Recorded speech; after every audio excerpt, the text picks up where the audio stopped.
Bienvenidos y bienvenidas a este nuevo resumen Giramundo, el informativo de la TV Comunitaria de Mendoza, programa número 12, transmitiendo desde la casita colectiva por el canal 34.1 de la TVA.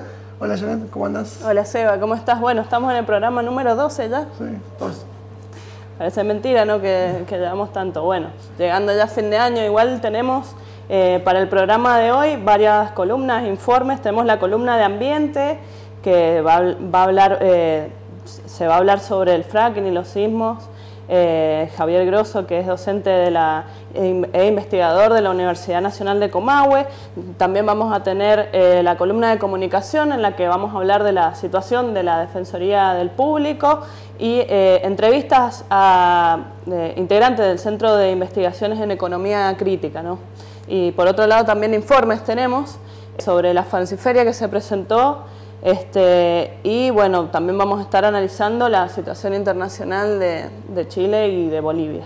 Así es, y también, como en otros programas, tenemos las efemérides. La primera tiene que ver con que el 5 de noviembre del año 2011 desaparecía en la ciudad de Choele en Río Negro, la misma ciudad donde nació Rodolfo Walsh, desaparecía Daniel Solano. Era un estudiante, trabajador de una conocida fábrica exportadora de frutas, Expofrut, y que luego de reclamar por la situación en la que estaban trabajando, las condiciones de trabajo, fue secuestrado de adentro de un boliche y nunca más se supo nada de él. Así que bueno, un saludo a los familiares y amigos y amigas de Daniel Solano. Bueno, por otro lado, el 10 de noviembre es el Día de la Tradición, que se celebra en Argentina en conmemoración del natalicio de José Hernández, el autor de la poesía gauchesca El Martín Fierro. Así es. Y la otra efeméride tiene que ver con que el 14 de noviembre del año 2018, es decir, hace un año, era asesinado por la espalda por los carabineros en Chile. Camilo Catrillanca es un dirigente estudiantil, era mapuche y estaba reclamando, entre otras cosas, por la educación de los jóvenes y las jóvenes en Chile. Así que bueno, un saludo a las y los jóvenes militantes de Chile. Y hablando de Chile, vamos a comentar un poco lo que ha estado sucediendo esta semana en el vecino país. Lo cierto es que nuevamente hubo, como todas las semanas, un paro general donde millones de ciudadanos y ciudadanas chilenos han estado movilizándose en reclamo de la Asamblea Nacional Constituyente, pero una Asamblea Nacional que requiere una participación de todas y todos los ciudadanos y no de algunos miembros y miembros de funcionarios, ¿no?, que históricamente vienen trabajando en el poder en Chile desde hace 30 años. Mientras tanto, mientras eso sucedía, el presidente Piñera anunciaba no solamente que no se va a llevar a cabo la Asamblea Nacional Constituyente con una amplia participación, sino anunciando mayor represión, mayor poder a los carabineros y principalmente algo que está dando vuelta hace tiempo, que es el estado de excepción, que hasta ahora, en las condiciones en las que están los y las chilenos, hay un estado de excepción, pero ahora lo estaría anunciando directamente por decreto, y en ese sentido el ejército estaría a favor de participar de un estado de excepción siempre y cuando se respeten los derechos humanos. Digo, hay como una contradicción porque el estado de excepción estaría violando los derechos humanos, pero bueno, no sé cómo lo aplicaría el ejército chileno. Lo cierto es que en Chile se siguen movilizando, siguen habiendo movilizaciones masivas. En esta semana, más de 2 millones se movilizaron en reclamo de la Asamblea Nacional Constituyente. Bueno, vamos a seguir entonces analizando lo que pasa con nuestros vecinos chilenos. Bueno, nos pueden seguir también por Instagram, estamos subiendo y compartiendo algunos videos que nos llegan desde Chile, de Señal 3 La Victoria, que es un canal comunitario que nos suele compartir información para pasar. Y bueno, también, algunas de las imágenes que estamos usando en el día de hoy son del colectivo Piensa Prensa, que ya hemos estado usando información, y bueno, las imágenes que vieron durante el informe de Chile tienen que ver con ese colectivo. Bueno, vamos a cambiar de tema un poco, volvemos a lo local. Vamos a ver un informe que hizo nuestro compañero Richard sobre Richard y Vicky. Bueno, sobre la falsiferia que se realizó en el Centro Cultural Israelita. Dale, vamos a ver.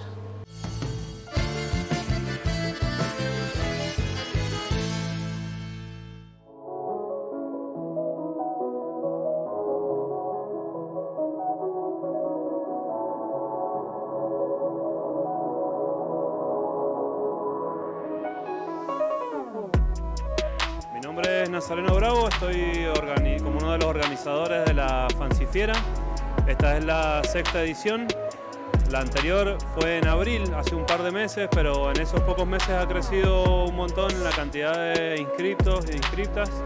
En la 6ª edición estamos disfrutando de alrededor de 60 proyectos fancineros, fanzine dedicado a la ilustración, a la poesía, a las militancias, a narrativa, una variedad de contenidos que se unifican en el formato fanzine.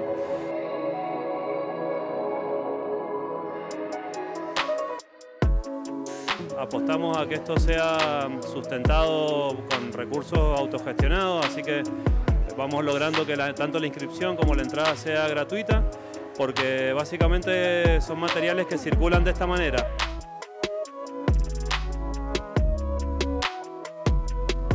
La Fanciferia está buenísima, nosotros trabajamos con todo lo que es el contexto de encierro, así que la revista está meramente hecha por los chicos junto con nuestra ayuda, pero todas las notas las producen, las ilustraciones, hay poesía, arte. Nosotros tratamos de que sea un laburo lo más horizontal posible, que se genere un clima de redacción, ¿no? Como cualquier medio gráfico. Un fanzine es una revista artesanal que en general hace el propio autor o autora con los medios que tiene. Hay mucha gente que apela a dibujos, al collage, algunos utilizan la tecnología, digamos, fotos digitales, etcétera, pero en general es algo que se arma con los recursos propios y que tiene una edición también de bajo costo, muchas veces fotocopias, otras veces impresiones, pero que en general terminan siendo sumamente accesibles para el público que los quiere comprar. Desde la primer Fancifiera que empecé a participar y me pareció un evento que está bueno porque convoca gente que tiene afinidad por lo mismo, que son los fanzines. Es como un buen circuito para intercambiar, conocer lo que están haciendo otras personas, si son productores, escritores, escritoras o dibujantes, no necesitan una editorial que lo financie, sino que uno mismo lo puede hacer. Es de barato costo, libre circulación, nadie te dice lo que podés publicar y lo que no. Entonces es fundamental el espacio de las ferias y en Mendoza ha ido creciendo por suerte en los últimos años, así que muy contentos de esta nueva edición.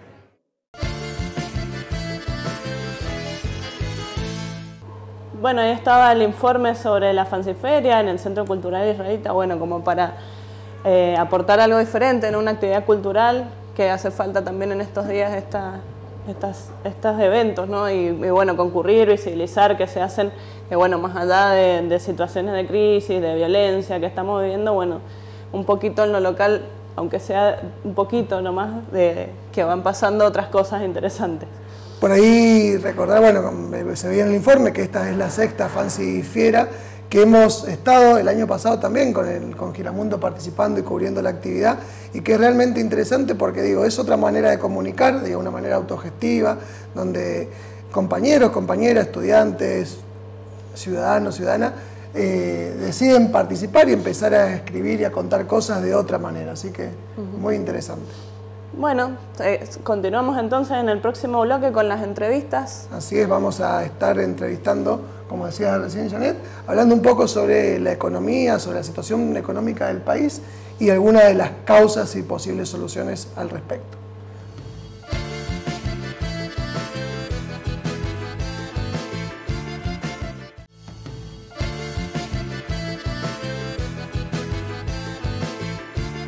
Bien, y estamos acá en este segundo bloque del resumen Giramundo, el informativo de la TV comunitaria de Mendoza, transmitiendo desde la casita colectiva por el canal 34.1. Y como anunciábamos en el primer bloque, tenemos a compañeros y compañeras del Centro de Investigación en Economía Crítica, Lautaro Breitman Pacheco, Belén Paz, Gabriel Olmedo. Con ellos vamos a estar hablando un poco sobre la situación económica del país y un poco también de Latinoamérica y cuáles serían las posibles soluciones a esta situación. Bienvenido, Lautaro. Muchas gracias por la invitación y por brindarnos el espacio. Bueno, contá un poco qué es este Centro de Investigación de Economía Crítica. Bien, desde el Centro de Investigación en Economía Crítica, que somos las personas que has mencionado, y Mariana Isa, una compañera que hoy no pudo venir, nos proponemos brindar asesoramiento a organizaciones sociales, a sindicatos, en temas económicos, financieros, al analizar tanto temas microeconómicos como macroeconómicos. Y estamos conformados además por diferentes disciplinas. Por ejemplo, yo vengo de la sociología y bueno, los demás compas sí son economistas. Y nuestro origen es la Sociedad de Economía Crítica, que es la organización donde disputamos por ahí el sentido de la economía o qué se entiende por la ciencia económica, y a partir de demandas de organizaciones sociales, bueno, conformamos este centro de investigaciones para poder dar una respuesta más concreta. Ustedes han organizado en algunas ocasiones encuentros, ¿no?, de debate de economía crítica. Exactamente, la Sociedad de Economía Crítica, que es una organización de Argentina y Uruguay, organiza todos los años las jornadas de economía crítica, que es un encuentro muy importante para discutir diferentes temáticas que hacen a la economía. Bien, algunas de las cosas que estuvimos charlando por ahí antes de la entrevista, hay muchas cosas, podríamos estar 2 horas hablando de esto, podemos hacer una primera parte hoy, después venir en otro momento, pero queríamos saber que, hay un vínculo entre el PBI y la deuda externa que hace que los países, en este caso Argentina, estén muy comprometidos económicamente. Por ahí, ¿cuál es el análisis que hacen ustedes sobre la deuda externa, el crecimiento de estos últimos años y el vínculo con el PBI? Bueno, eso para empezar. Bien, sí, es mucho. De hecho, en realidad nos causó gracia cuando nos pidieron venir a hablar acá en forma muy breve sobre la economía argentina. Estuvimos discutiendo mucho para ver cómo lo acortábamos, digamos, porque cada variable que mencionabas da para hablar mucho tiempo. Pero en esta relación, en lo concreto, entre la deuda y el PBI, es una relación fluctuante, no en todos los momentos de la historia ha sido el mismo porcentaje de deuda.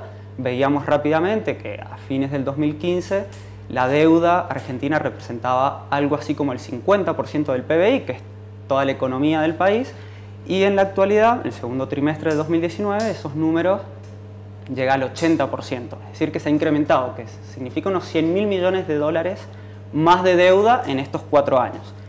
Que además ese valor del 80% puede llegar al 90% si sumamos las deudas también en LELIQ y NOVAC, que son, en pesos, pero es esta bomba de la que tanto se habla y que es otro mecanismo por el que se ha endeudado Argentina. Ya que estamos, que lo nombraste, no estaba en el orden de las preguntas, pero ¿qué son las LELIQ? Estas letras se hicieron básicamente para sacar pesos de la economía, o sea, son bonos, digamos, letras, que se le da a los bancos a cambio de que los bancos den sus pesos para el gobierno, que esos pesos no estén circulando. Supuestamente a través de eso lo que se decía es que se iba a acabar con la inflación, y los bancos obtienen tasas de interés muy elevadas, que es el principal problema de estos bonos, a cambio de prestarle esos pesos al gobierno. En el caso de las LELIQ, primero que solo los bancos podían beneficiarse con estas políticas, vencen cada 7 días, que es un plazo muy corto. Generalmente cuando uno hace inversiones las hace a un plazo mucho más largo, y daba tasas de interés astronómicas, digamos, que llegaban a ser del 70%, y como se capitalizan cada una semana, es una bomba de generar deuda, supuestamente para combatir la inflación, que vimos que ha sido totalmente ineficiente. En relación a esto que vos hablabas de la deuda y del PBI, por ahí explicar un poco qué es el PBI para poder entender, deberíamos haber empezado por eso, pero ¿qué es el PBI? ¿Cómo se genera? ¿Y cuál es el conflicto que tiene de estar cada vez más cercano a la deuda? El PBI, que es un concepto central en la economía, es lo que produce, expresado en términos monetarios de plata, todo lo que se produce en el país, todo el valor agregado, lo que produce en la industria primaria, como agricultura, lo que se produce en las industrias, lo que se produce en los servicios. Todo eso se le asigna un valor económico y es la economía del país. ¿Por qué es importante comparar la deuda con el PBI? Porque no representan los mismos 100.000 millones de dólares, que es lo que se incrementó la deuda en estos 4 años, respecto a la economía de Argentina, por ejemplo, que a la economía de Bolivia, que es mucho más chica, o a la economía de Estados Unidos. Te da una relación de tu deuda con el tamaño de tu economía. Y da una primera pauta para saber qué tan pesada es después afrontar esta deuda que hay que pagar en algún momento. Dale, sí. Esa es la importancia de vincular claro, y hoy estaríamos, vos decías al principio, casi el 80% del PBI estaría relacionado con la deuda, o sea que no estaríamos creciendo, sino que estaríamos... Claro, el 80% de todo lo que produce la economía en un año, que es lo que mide el PBI, se debería destinar a pagar deuda, digamos. Claramente imposible, eso no se utiliza, pero sí, es un porcentaje muy elevado. Y en estos años se ha visto un endeudamiento creciente producto de las políticas de esta gestión. Por ahí, Lautaro, como para cerrar esta primera parte y seguir con los otras compas, digo, ¿qué ven ustedes como solución o como algún tipo de perspectiva de cómo evitar que el PBI o que la deuda se lleve tanta parte del PBI de la nación? No sé si está hecha la pregunta, pero más o menos. No, sí, está bueno. Por ahí lo que pensábamos antes de venir y cuando nos habían pedido un pequeño diagnóstico de la economía argentina es resaltar que existen diferentes modelos de país, digamos, que se van desarrollando en el mundo y en la historia de Argentina también. Por ahí un modelo que pretende más aceptar las condiciones que impone el mercado, que el mercado, llámese los países más desarrollados, países imperialistas, países centrales, en función de qué teoría se use, pero que nos dice que como no tenemos tanto desarrollo tecnológico, que lo tienen ellos, estamos condenados a producir en lo que somos más eficientes o más rentables en términos de mercado hoy. Es decir, generalmente extracción y superexplotación de materia prima, producciones industriales con bajo desarrollo tecnológico, muy intensivo en mano de obra, de baja calificación, que son los trabajos peor remunerados, que estamos condenados a andar rogando siempre por inversiones extranjeras y aceptarlas en cualquier condición que sea y adaptar todo nuestro marco regulatorio para que vengan y atraerlas de cualquier forma, garantizándoles incluso que se vayan en cualquier momento, que eso nos da mucha inestabilidad. Y otros procesos u otros modelos que se han experimentado, algunos atisbos durante la historia de Argentina, a veces con más intensidad, otras con menos, que es un intento de lograr desarrollos tecnológicos propios, de lograr mayores niveles de industrialización y de integración de la economía, no producir solamente algunos pocos bienes y servicios en los que somos eficientes en términos de mercado para exportar y abastecernos de afuera de todo el resto de cosas que necesitamos, sino lograr esta integración que es el camino por el cual estos países han logrado mejorar las condiciones de vida de sus poblaciones en general. Entonces, cuando nos preguntábamos por ahí esto de la deuda o de la restricción externa que hemos mencionado, por ahí está bueno empezar a preguntarse por cuáles son los modelos de desarrollo.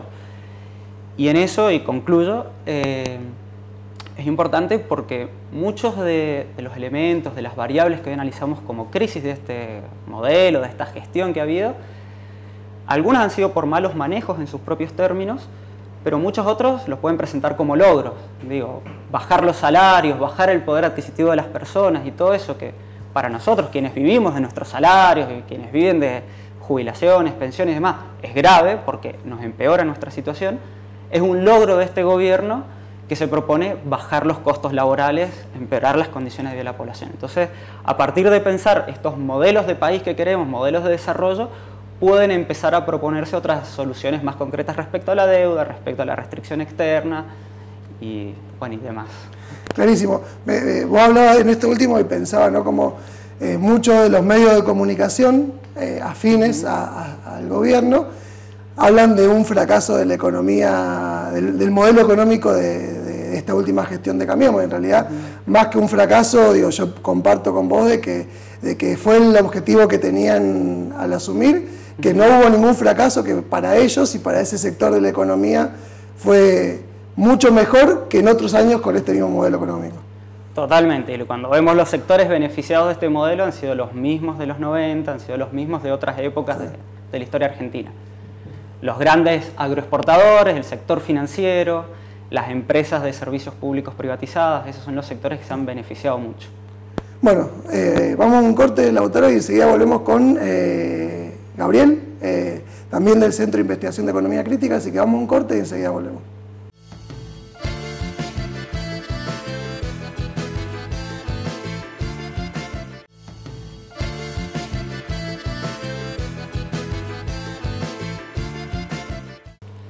Bien, seguimos en este tercer bloque del resumen Giramundo, la informativa TV comunitaria. Seguimos hablando de economía, en este caso con Gabriel Almedo. Gabriel Almedo, sí.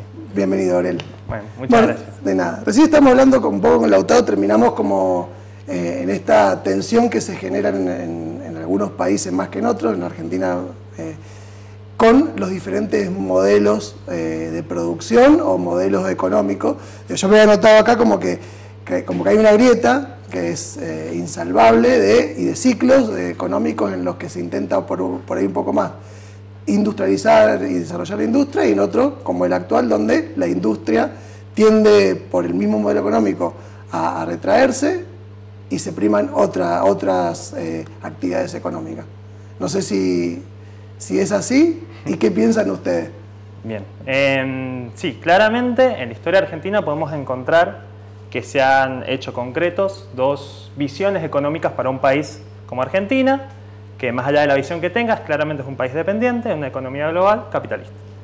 Y en esa línea vos tenés un modelo, que es ahora actualmente lo podemos considerar el modelo neoliberal, que es el modelo de Cambiemos, en donde lo que, como ya un poco contó Lautaro, lo que va a priorizar es decir, bueno, vamos a producir lo que es competitivo a nivel internacional y el resto no sirve. ¿Qué es lo que es competitivo a nivel internacional? Todo lo que tenga que ver muy de cerca con la producción de materia prima. Claramente que ese tiene un límite enorme, ese modelo de país, porque estás dejando como mínimo la mitad de la población afuera. Y eso es lo que estamos viendo ahora. Nosotros vimos en estos 4 años donde se favorecieron, lo comentó el Lautaro, el sector financiero, el sector de los servicios públicos y el sector agroexportador, y eso te lleva a que en solamente 4 años se creció la pobreza en 7 puntos. Son 3,5 millones de personas por fuera, y que si esto hubiese seguido, la pobreza hubiese seguido creciendo.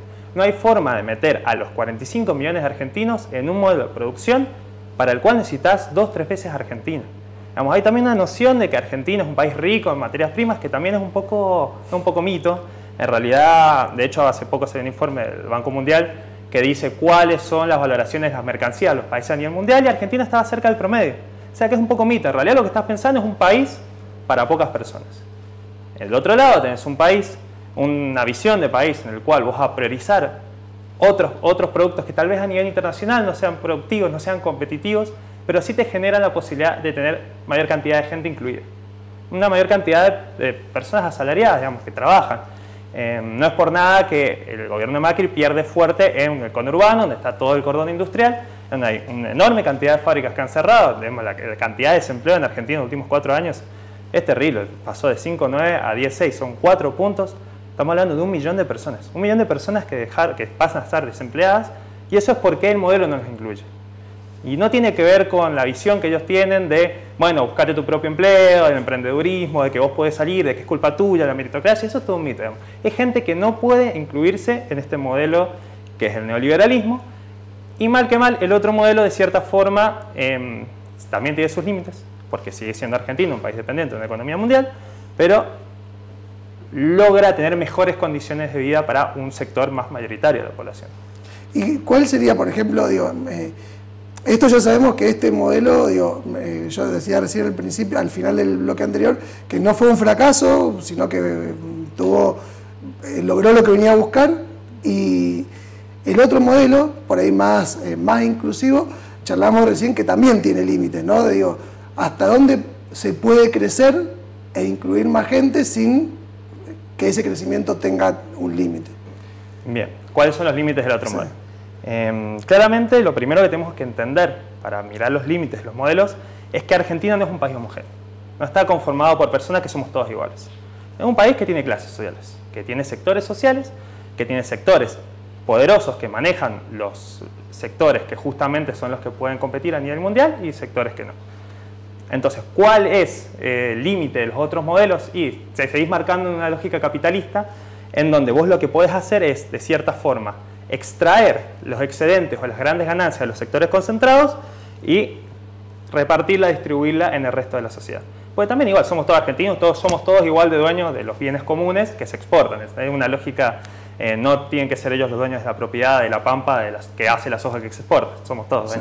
Así que, pero sin embargo tiene ese límite. El límite que no tenés un súper excedente para distribuir. Vos tenés un excedente también limitado. Y también el límite se ve mucho más profundo en la Argentina, si queremos pensar en el gobierno kirchnerista, cuando lo que fue el boom de los commodities, el boom de los precios, donde la soja, el maíz, el trigo llegaron a un límite, dejaron de ser tan valorados a nivel mundial en términos de precio. Entonces, por decirlo de cierta forma, la torta que vos tenías para repartir deja de crecer y empieza a achicarse. Cuando empieza a achicarse, vos, si querés seguir distribuyendo y si querés ser más equitativo, tenés que ir más fuerte contra los intereses de los sectores concentrados, que no son sectores que van a decir, bueno, está bien, tenés razón, yo voy a repartir mi ganancia. Claramente van a pelear y van a disputar, lo vimos en el 2008, hicieron cortes por toda Argentina y desabastecieron de Argentina. Entonces, esos son los límites más claros. Hay uno de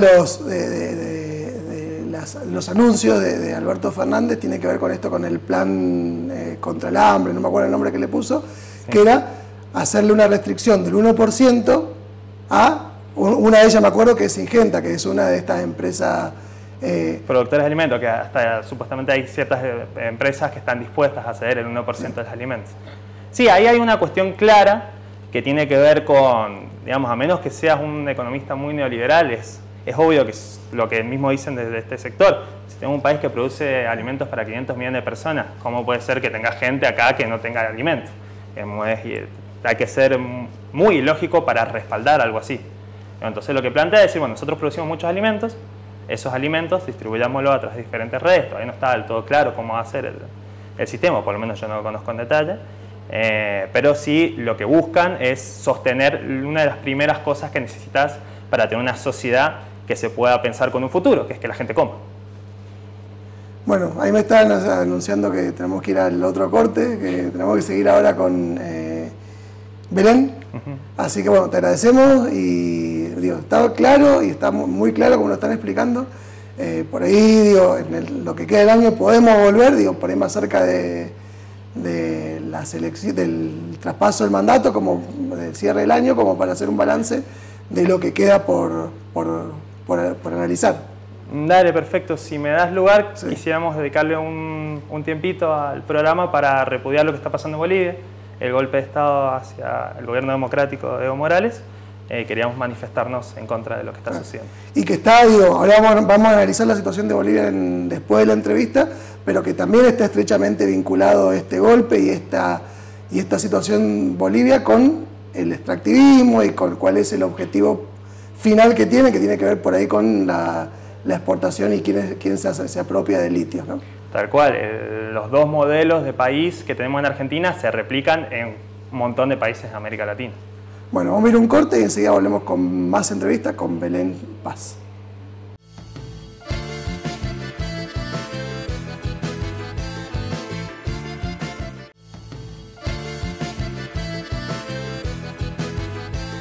Bien, seguimos en este informativo de la TV comunitaria, el resumen Giramundo, en el cuarto bloque, la tercera parte de la entrevista. En este momento estamos con Belén Paz, ella es miembro del Centro de Investigación de Economía Crítica. Bienvenida, Belén. Muchas gracias. Bueno, entonces estuvimos ahí antes de hacer la entrevista charlando un montón sobre qué cosas hablar, y por ahí algo que nos había quedado pendiente en preguntar tiene que ver con la situación del dólar, ¿no? Después de las elecciones de agosto, que se disparó así de repente, a las otras elecciones, que pasaron 2 meses más o menos, el dólar se frenó, se estancó en 63 pesos. ¿Es por el cepo? ¿Tiene que ver con alguna otra situación? Sí, yo creo que fundamentalmente tiene que ver con el cepo, y también recordar que hubo como 2 instancias de cepo por ahí. Después de las PASO se dio ese salto tan grande, digamos, una pérdida de reservas muy importante. Después pusieron un cepo pero era bastante blando, digamos, como se entiende, y después, debido al resultado de las elecciones generales, se esperaba, o sea, el gobierno preveía que se podía llegar a dar de nuevo esta corrida hacia el dólar, este salto, entonces decidió endurecer el cepo un montón, y yo creo que el resultado de que se estabilizara es justamente eso, que al controlar, digamos, la compra de dólares, impidió que subiera tanto el precio. Y después, a lo largo del tiempo, a lo largo de los días, el hecho de que el dólar no subiera, implicó que muchos inversionistas, inclusive empresas y qué sé yo, empezaran a desarmar esos dólares que habían comprado por ahí con fines especulativos. Y en perspectiva de lo que queda, queda un mes más o menos para el cambio de gobierno, para la asunción del nuevo gobierno. Digo, ¿qué piensan ustedes como centro de investigaciones que puede pasar con el dólar?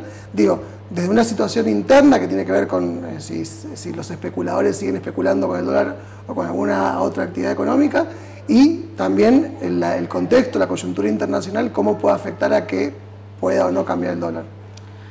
Claro, bueno, ahí como bien dijiste, depende de un montón de factores que puede llegar a pasar con el dólar de acá al 10 de diciembre. Y ahí es fundamental también, por ahí lo que se transmite en cuanto al tipo de políticas económicas que vaya a implementar el próximo gobierno. Yo creo que eso, y depende cómo lo reciba el mercado, puede llegar a tener distintas repercusiones. Y también depende de algunos manejos que haga este gobierno, que por lo que entiendo yo, si sigue manteniendo el cepo, lo más probable es que se mantenga estable por lo menos hasta el 10 de diciembre.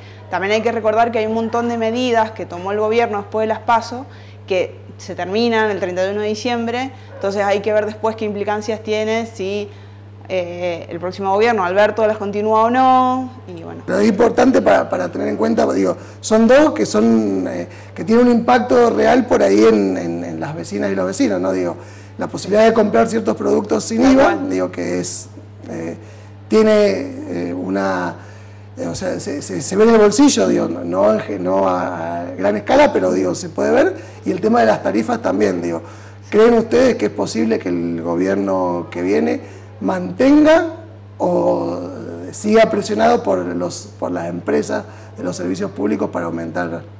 Y ahí la verdad que es uno de los grandes desafíos también, porque todo eso va a estar condicionado a un montón de factores.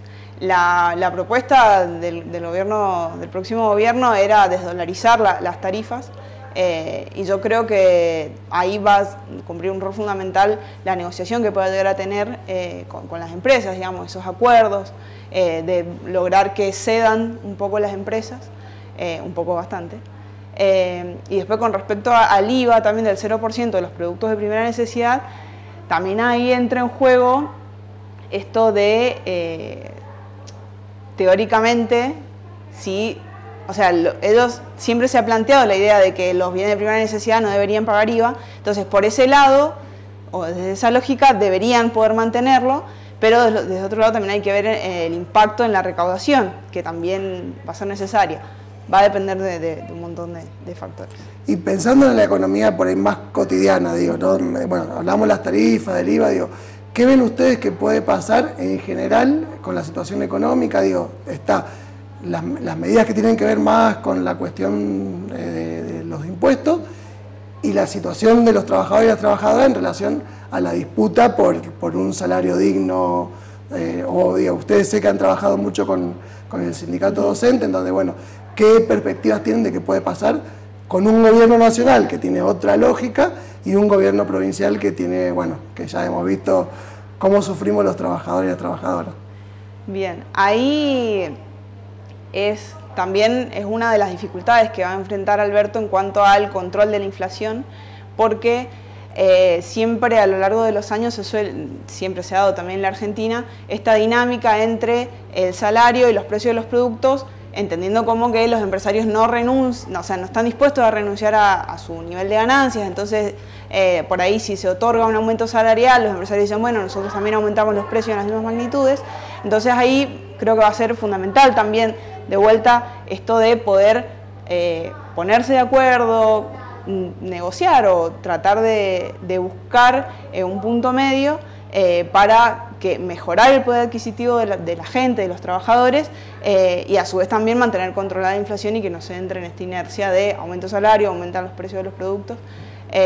Así que es complicado, sinceramente no sabría decirte qué puede llegar a pasar, porque también, o sea, todo está condicionado por los niveles de deuda que actualmente tiene la Argentina y que hereda el gobierno, porque es fácil, digamos, o sea, una economía genera una determinada cantidad de recursos, entiéndase como en dólares, o sea, reservas o recaudación, digamos, y con todas esas cosas uno tiene que hacer frente a los gastos que tiene la economía.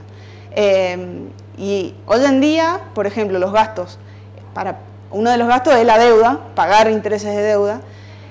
Entonces ahí va a haber un digamos, una tensión entre nos hacemos cargo, pagamos la deuda o en qué condiciones, y por otro lado metemos plata a la economía, reactivamos digamos, el consumo. Eso es lo que también ha planteado mucho este nuevo gobierno, digamos, de pensar como motor de la actividad económica el consumo, digamos. Pero va a ser complicado por esto, digamos. Bueno, me estás diciendo que tenemos que cerrar, pero me quedó una pregunta que por ahí me parece que vos decías recién y que está bueno poder aclararlo para las vecinas, los vecinos, para quien ve el programa, y es, digo, hay dos, así como decíamos que hay dos modelos, un sistema económico, o hay muchos, pero digo, que están en tensión en la Argentina, también hay muchas líneas y muchas miradas de la economía, digo, y cada una tiene una mirada diferente puesta en la inflación. Digo, para ustedes, ¿cuál es quién tiene más responsabilidad en el aumento de la inflación? Digo, ¿los empresarios o los trabajadores al salir a comprar o al consumir, digo? Yo creo que depende de la situación en la que se encuentra, pero tiene muchos factores o sea, muchos factores que determinan por ahí los niveles de inflación o cómo se dan los procesos inflacionarios. Yo creo que en una economía que está deprimida, o sea, o que tiene niveles de consumo muy bajos, es imposible pensar que debido a que aumente el consumo van a aumentar los precios. Yo creo que en este caso por ahí entra el rol más especulativo de los empresarios. Y también la influencia que tiene, digamos, la dolarización de la economía. Recordemos que ahí, en la medición de la inflación, fundamentalmente, o sea, y que ha tenido picos muy altos, ha tenido que ver también con el aumento de los servicios públicos, digamos. Entonces, por ahí, en ese sentido, por ejemplo, para mí no está asociado al nivel de consumo. En este caso particular, sí. En otra instancia quizá podría ser. Bueno, te agradecemos, Belén. Gracias a usted. Queda un montón por hablar, digo, cada vez que hicimos el corte para hacer la entrevista seguíamos hablando de cosas y de cosas que traían preparadas, que quedaron pendientes, así que haremos una nueva entrevista con ustedes, digo, muy interesante, y poder aclararle a las vecinos, a quienes miran el canal, por qué pasan ciertas cosas, digo, y también entender esto, que es una mirada que habrá otros economistas que no son críticos, economistas que no son críticos y que tienen otra lectura de la economía y que hoy están manejando la economía del país. Así que bueno, te agradecemos. Gracias a ustedes. Bueno, vamos a ir a un corte y enseguida volvemos con el quinto bloque de este resumen Giramundo.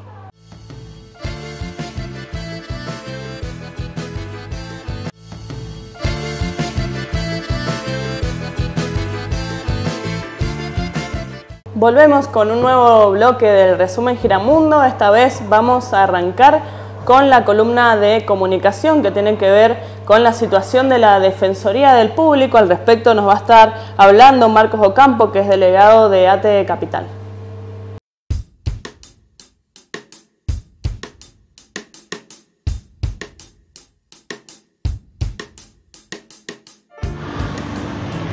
Hola, soy Marcos Ocampo, delegado de ATE Capital en la Defensoría del Público de Servicio de Comunicación Audiovisual. La Defensoría es un organismo que se encarga de defender a las audiencias de radio y televisión, es un organismo autárquico que no debería estar gubernamentalizado. Desde hace 3 años estamos acéfalos. Primero estuvimos con un director, una directora a cargo del organismo, que es lo que debiera corresponder. En realidad se debiera elegir un defensor o defensora, de acuerdo a los procedimientos establecidos por la ley. Eso no pasó hasta ahora y desde el 26 de septiembre del año 2018 la Comisión Bicameral intervino el organismo con un abogado designado que responde a los mandatos del Poder Ejecutivo. Con el compromiso con el derecho a la comunicación como un derecho humano fundamental, este organismo, que es un organismo estratégico para la defensa de las audiencias y de las radios y de la televisión, pedimos desde ahí que nos acompañen este día 14, se cumplen 7 años de la creación de la Defensoría. Al mediodía, a las 11:30, vamos a hacer una radio abierta en las puertas de la Defensoría, pero que pedimos también que quien quiera participar, apoyarnos, mandar su adhesión, nos pueden mandar fotos o grabaciones de 1 minuto para que nosotros las podamos poner en nuestras redes y así manifiesten su compromiso también con este organismo que defiende las audiencias y defiende a los medios y señales de radio y televisión. Para eso se podrían comunicar al Facebook de ATE Defensoría del Público o al Instagram @ATEDPSCA o al Twitter @ATE_DF con mayúscula inicial público, DF público, DF con mayúscula y público con mayúscula. Gracias y los esperamos.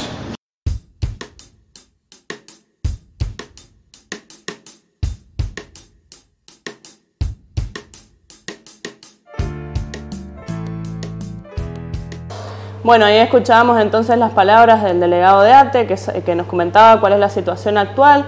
Recordamos también que ya hemos estado hablando de esto, que desde el 26 de septiembre del 2018 la Defensoría del Público ha sido intervenida y que fue designado Alonso, un funcionario que sin currículum, que es abogado, que nada tenía que ver con lo audiovisual, que además designó a otros funcionarios y bueno, desde ese momento la Defensoría ha seguido, digamos, cumpliendo sus labores, pero cada vez menos. Bueno, se denuncia esta situación y pedían también difusión de los trabajos que han estado haciendo la Defensoría, cuál es su importancia. Bueno, nosotros también hemos recibido acá en el canal y en los medios del colectivo comunitario, de medios comunitarios de Cudo, algunas capacitaciones, siempre están pendientes de repartir material, ¿no? Sobre tratamientos de hechos de violencia, tratamientos mediáticos de la niñez, de adolescencia. Bueno, siempre poniendo el punto en cuál debe ser la manera ética de tomar algunas noticias, y bueno, en ese sentido resaltar el trabajo de la Defensoría del Público y bueno, pedían que el 14 se realizara también esta visibilización, así que bueno, les mandamos los acompañamos también en este reclamo, esperemos que deje de estar intervenida pronto, que se regule su situación. Bueno, por ahí mandar un saludo a las y los trabajadores de la Defensoría, agradecer por todo el apoyo que han tenido hacia los medios comunitarios acá en los talleres y bueno, nada más apoyarlos. La otra columna es una columna socioambiental que nos lleva a la provincia de Río Negro y parte de Neuquén, la conocida zona de Vaca Muerta, que es una región muy amplia que incluye Neuquén, Río Negro, La Pampa y Mendoza, muy conocida y con muchas expectativas de muchos candidatos sobre lo que puede llegar a dejarle a la Argentina Vaca Muerta. Bueno, Javier Grosso es investigador de la Universidad Nacional del Comahue, trabaja también en institutos terciarios en la provincia de Río Negro y él nos va a comentar sobre algunos de los efectos que tiene el trabajo de Vaca Muerta en la región.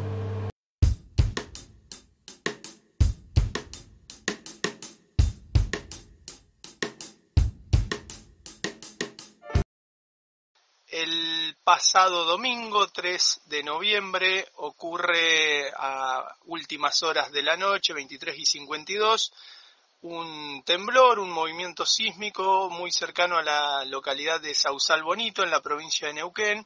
Tiene una réplica 8 minutos después, lo cual lo vuelve un fenómeno sin precedentes, la proximidad en el tiempo de dos sismos. Ocurre, el primero es de escala de Richter 3,9 grados y el segundo en escala de Richter también de 3,4 grados. Ambos sismos son sentidos en un área que no tenía antecedentes sísmicos. Hemos georreferenciado pozos de hidrofractura y lo llamativo ha sido la proximidad entre los pozos de hidrofractura, los pozos horizontales de extracción efectiva y los pozos sumideros, que son aquellos sobre los que reinyectan toda el agua del fracking. Hemos encontrado proximidades entre los fenómenos sísmicos y la localización de esos pozos. En el área Sausal Bonito, Añelo y alrededores de los lagos Los Barriales y Marimenuco operan grandes compañías, algunas de capitales nacionales como Tecpetrol del grupo Techin y Pampa Energía de Marcelo Mindlin, empresario muy allegado al actual presidente Mauricio Macri. Operan también Total, opera Chevron y por supuesto YPF en el área Loma de la Lata. Claramente se juegan en ese área intereses muy importantes, ya que Vaca Muerta está llamado a equilibrar las cuentas fiscales del país. Hay muchas expectativas sobre la generación de empleo y sobre el potencial que podría llegar a generar el autoabastecimiento energético, pero en materia ambiental se están teniendo algunos descuidos, muchos episodios ambientales se han repetido y la actividad sísmica está siendo investigada en este momento por INPRES, por la provincia y por geólogos de la Universidad de Buenos Aires, pero acceder a esa información por estos días está siendo un poco complicado. Nosotros en nuestras investigaciones de todas maneras hemos conseguido los datos y estamos empezando a especular con algo que muchos suponían y que hoy se nos muestra con indicios cada vez más fuertes. Las áreas de hidrofractura, fracking, serían potenciales generadoras de movimientos sísmicos. Estos movimientos sísmicos, el dato que nos da la pauta de que podría ser así, es que son movimientos sísmicos de muy baja profundidad. Todos estos sismos que hemos registrado desde noviembre de 2015 por los datos oficiales de INPRES tienen profundidades que van entre los 3 y los 12 kilómetros, que coincide perfectamente con las profundidades en las que se está realizando el tramo horizontal de la hidrofractura del fracking.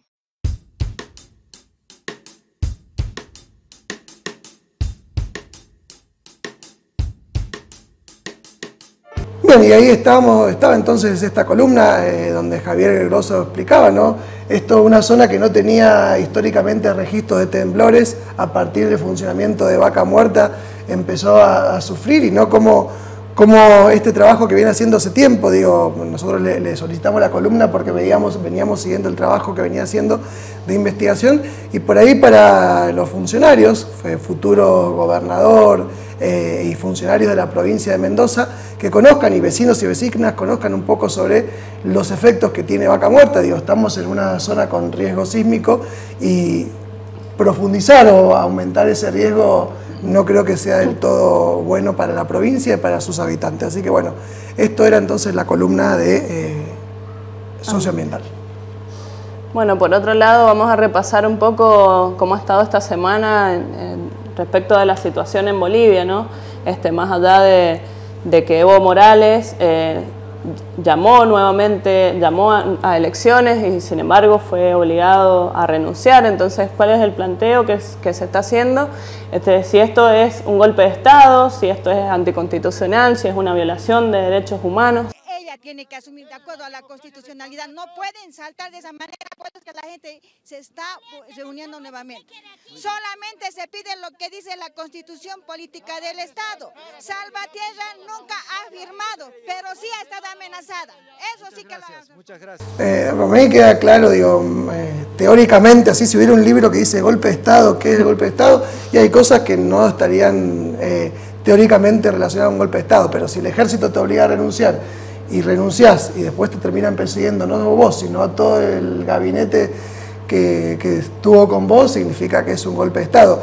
Digo, y por ahí algunas de las cosas que se veían que esto no tiene que ver pura y exclusivamente con la figura de Evo Morales, sino todas las consecuencias que pasaron después.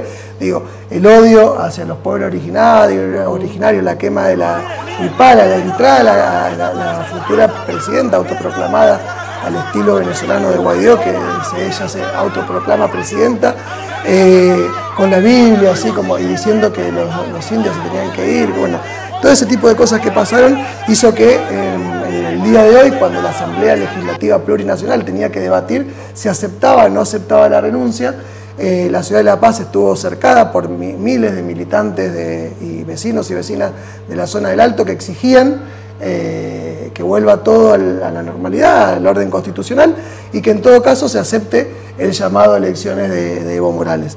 En ese contexto, la Confederación Obrera Boliviana llamó a esta gente que está a cargo del gobierno en este momento a que resuelva el problema y que vuelva al orden constitucional en 24 horas, bajo la amenaza de una huelga general indefinida. Así que digo, Bolivia tiene una historia de lucha que tuvo que ver con la asunción de Evo Morales al poder y que llevó a que todos los sectores oprimidos de Bolivia puedan llegar a tener derechos que antes no habían tenido, como por ejemplo tener agua y gas, que fueron las luchas más importantes de Bolivia. Bueno, eso fue lo que pasó hoy, y en el momento en que se iba a llevar a cabo la Asamblea Legislativa Nacional, la presidenta del Senado quiso ingresar a la legislatura y fue retenida por la policía, le pegaron, bueno, pasaron una serie de cosas que obligó o que llevó a que el resto de los miembros de la Asamblea Legislativa no dieran quórum y no se pudiera llevar adelante esta sesión. Así que bueno, eso es lo que sucedía en Bolivia.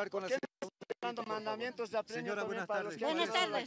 Mi reclamo es que entre esta camba. No queremos ver a la camba aquí. Estos son comprados, se han vendido. Policía, motinadores, bien sacan la cara de los caras. Y de nosotros de Pollera nadie saca la cara. Y estamos indignados, calientes. El gas hemos luchado, alteños, el gas, bonos, todos nosotros, gracias a nosotros de Pollera, hay todos esos beneficios.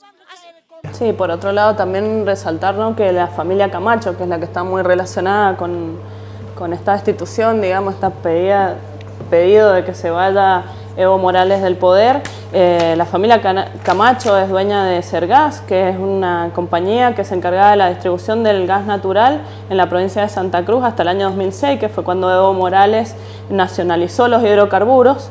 Por otro lado, son dueños de Socre, que es una compañía que realizaba redes de gas también en Santa Cruz. Y bueno, es una familia que debe millones de dólares al Estado boliviano y que bueno, en este momento estaría tratando de sacar provecho, ¿no? Algo parecido a lo que pasó con el correo y los peajes acá en la Argentina. Bueno, y hablando de Bolivia, queremos por ahí comentar una situación bastante triste, y es que el compañero Sebastián Moro, que por ahí lo escucharon, si ven el noticiero seguido, haciendo una columna de lo que pasaba en Bolivia posteriormente a las elecciones. Él está trabajando hace un año y medio más o menos en el vecino país y sufrió un ACV. Digo, la tensión de estos últimos días y el hecho de estar alejado de su familia, todo, llevó a que él sufra este ACV y que está en un estado crítico. Así que bueno, la familia está pidiendo colaboración. Ahí pueden ver el número de cuenta, el número de teléfono de la familia para poder comunicarse y colaborar para que lo puedan traer a Sebastián y que pueda seguir internado y haciendo el tratamiento acá. Sabemos que la situación en Bolivia está muy complicada y bueno, sería muy importante, digo, que reciba la colaboración de amigos, amigas, vecinos, pero también del gobierno de la provincia, así como en otras ocasiones, para alguna persona que ha sufrido un accidente fuera del país y fuera de la provincia, pudo poner el avión sanitario. Bueno, le pedimos al gobierno de la provincia que también pueda hacer esto con Sebastián para que la familia pueda acompañarlo y seguir todo lo que necesite acá en la provincia de Mendoza. Bueno, le vamos a dejar entonces aquí abajo el número de cuenta por si quieren realizar alguna donación. Se puede realizar en la cuenta en pesos argentinos y si no también dejamos el teléfono para que realicen donaciones en dólares. Bueno, le deseamos una pronta recuperación y bueno, acompañamos también a la familia, ¿no? Esperemos tenerlo pronto de vuelta.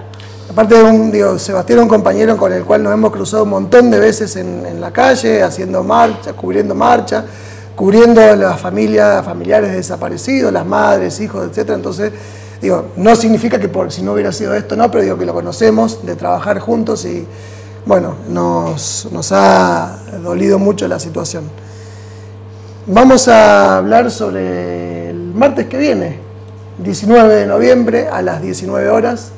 Tenemos la presentación del FOMECA que se filmó acá en el canal, en conjunto con el Movimiento Independiente de Músicos Mendocinos, bueno, rescatando el cancionero del Nuevo Cuyo, que son artistas mendocinos, realizando su arte, interpretando sus canciones. También conversamos con ellos, así que bueno, va a estar bastante interesante. Está Pablo Luján, Camila Millán, Yamín González, el dúo Nuevo Cuyo. Así que bueno. Entre otros, Alejandra Bermejillo, Marcelo Sánchez. Sí, varios artistas que bueno, vale la pena ver, reconocer, escuchar. Así que bueno, están invitados al salón de Satsai, donde se va a realizar la presentación. Bueno, esperamos contar con su presencia y bueno, que lo puedan disfrutar. Y otro anuncio tiene que ver con que la productora de La Tierra es una productora comunitaria, al igual que Giramundo. No es un canal de televisión, sino una productora que hace trabajos audiovisuales y está estrenando su primer película en la provincia de Mendoza, en los cines de acá de la provincia de Mendoza, a partir del 14 de noviembre, así que bueno, invitamos, el nombre es El Plan Divino. El Plan Divino, del director Víctor Laplace. Bueno, invitamos también a disfrutar una actividad para el fin de semana también y para apoyar el cine nacional, que bueno, siempre con esa entrada que ustedes pagan para ver cine nacional, están de alguna manera también ayudando a que eso se revierta y se fomente también la industria. Y también que es muy importante que en los primeros días, es decir, entre el jueves y el domingo, tenga una asistencia importante para que el cine decida dejar la película una semana más y de esa manera la pueda ver más gente, porque muchas veces lo que pasa es que las películas nacionales, por una decisión de las multinacionales, empresas de cine, si no cumplen con cierto número de espectadores, perdón, está acostumbrado a hacer la tele, de espectadores, el domingo se saca la película y se pierde. Así que bueno, invitamos a todos. Una vez finalizado el noticiero van a poder ver el tráiler de esta película. Bueno, nos despedimos entonces ya. Les deseamos que tengan un buen fin de semana. Les recordamos que pueden escribirnos también, comentarnos desde dónde nos están viendo, cómo nos ven también, cómo les llega la señal del 34.1 y también pueden contactarse con nosotros por nuestras redes sociales en Facebook, Instagram y en YouTube también. Agradecemos a los chicos y chicas del colectivo de economía, del Centro de Investigación de Economía Crítica por participar. Quedaron muchas cosas por charlar, pero bueno, hay mucho para hablar de economía, así que los invitaremos y las invitaremos nuevamente.